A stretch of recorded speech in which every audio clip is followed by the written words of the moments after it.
Coming from a Mexican background, I come from a culture that works with their hands. That's something that gets passed down. It's ingrained in your DNA. When I discovered glass, I realized that I was going to be doing that for the rest of my life. The process of glass is very fascinating. You basically go from a powder to a liquid and then to a solid. I'm working on a new body of work right now that's children running or congregating around a piñata, which is normally seen as a celebration. The pieces are referencing refugee children when refugees are trying to escape persecution or violence. So the idea of when you're a little kid and you're hitting a piñata, you want what's in that piñata. It's hope.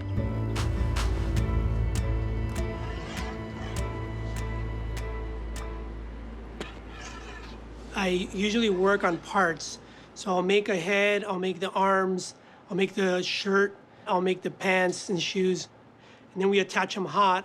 If you can imagine having 4 feet off of a blowpipe, it takes a lot of skill and technical ability. So working with a skilled team is very important.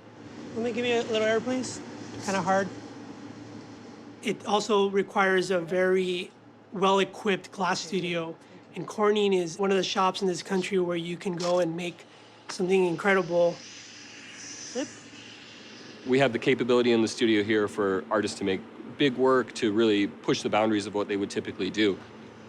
Jaime Guerrero's work is definitely very technically challenging. Anytime you bring multiple components together, it's another risk. So now I'm gonna open up the neck and start working in some details, the eyes, the nose, the mouth, a little bit of the ears. To make these pieces, I utilize a lot of different techniques that I've learned over the years. Some of them are acquired from studying with Pino Signoretto, the master Italian artist. There's techniques that Billy Morris uses a little bit where you go inside the bubble and you push out the details from the inside of the bubble. Some of these tools are custom made. So they're tools that have like little balls at the end or little shapes to do noses or ears. But I also use your regular kitchen utensils.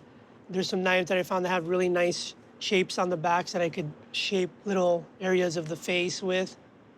I use a fork a lot to kind of comb the hair and draw some hair in there.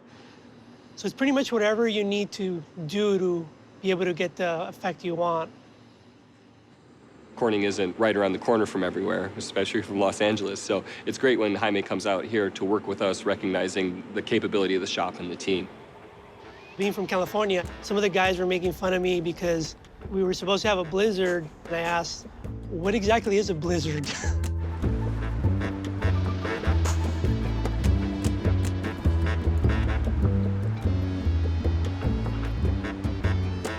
Hola, buenos días. I'm Mexican-American. I was born here in Boyle Heights, actually. My parents are from Mexico, from a state called Zacatecas. And they come from a long lineage of Mexican charros, which is cowboys, Mexican cowboys. A lot of my work deals with borders and immigration and an attempt to humanize people migrating. There's a lot of misinformation out there that says that a lot of these people are terrorists or that these people are criminals coming here. Not the people that I know.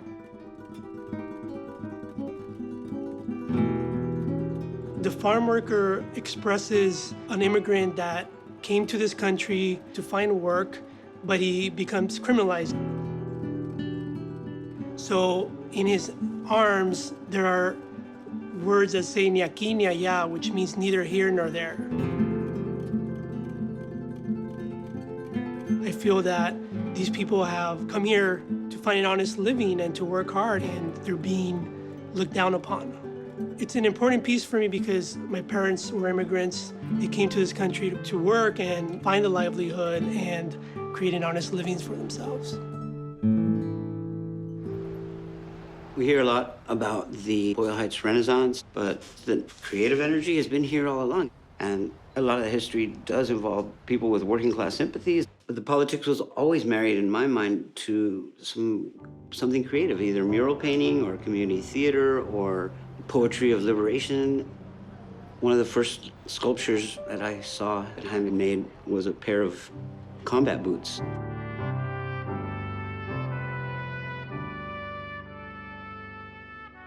And the unspoken truth, very poignant, very moving, was here was a young Black or Latino kid from one of these neighborhoods who'd been sent or whose only option was to join the military. But this is all that was sent home. This is all a mother in a neighborhood who had lost her son had to remember him by.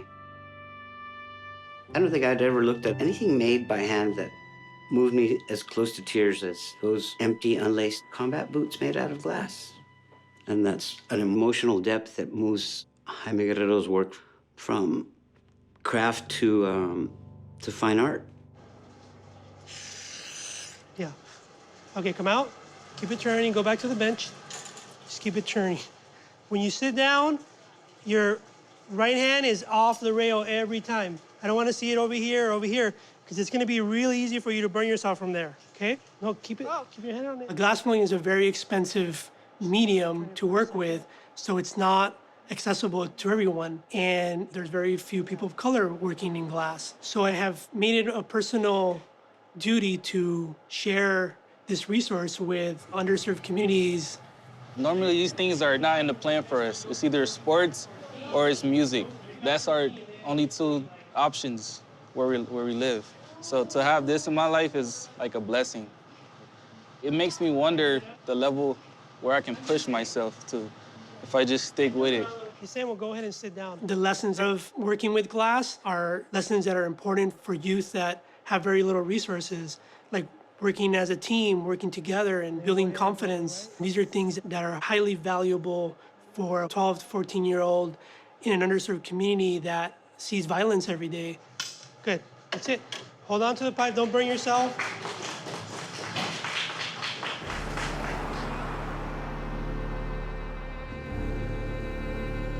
Glass is very mysterious for many people, even though we're surrounded by it in our everyday environment.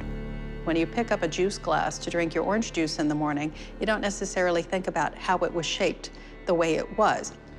With the Amphitheater Hot Shop at the Corning Museum of Glass, we enable our visitors to really appreciate what they're looking at in the gallery because they've seen someone prod, push, shape, pull, mold, do miraculous things with this material that not everybody can handle.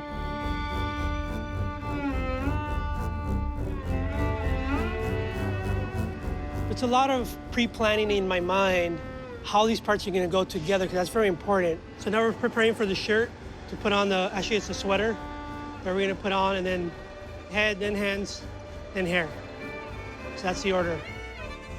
You can't just throw something together. You really have to plan up. The shirt has to slide over the pants, and it has to be like the perfect size. Okay, torch it.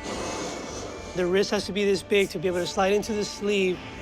And when you're working with something this size and with so many different components, it becomes super, super complex.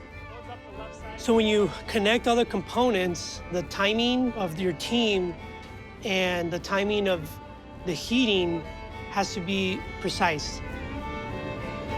Open him up, open him up. Open him up. Bob, come around here and open him up. Ah, I got it, coming out.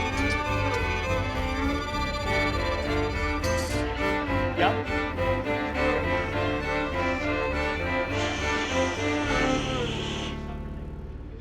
Yeah, we're good.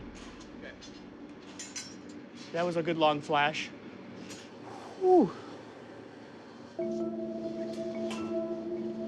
Flip.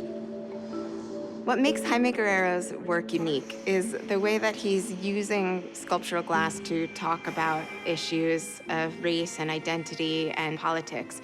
And in particular, he is using the fragility and the clarity of glass to talk about things that are often concealed, like the lives of immigrants and other migrants coming over the border. We don't often see them, but in rendering them in glass, he's allowing us to both see and not see them before us. To me, clear glass is the essence of what glass is. It's a glass in its purest form, with no color, with no decoration or any surface texture or anything. It's just, it is what it is. And there's something beautiful about that. I think there's something beautiful about having a sculpture almost disappear. You have to look a little harder to see the silhouette.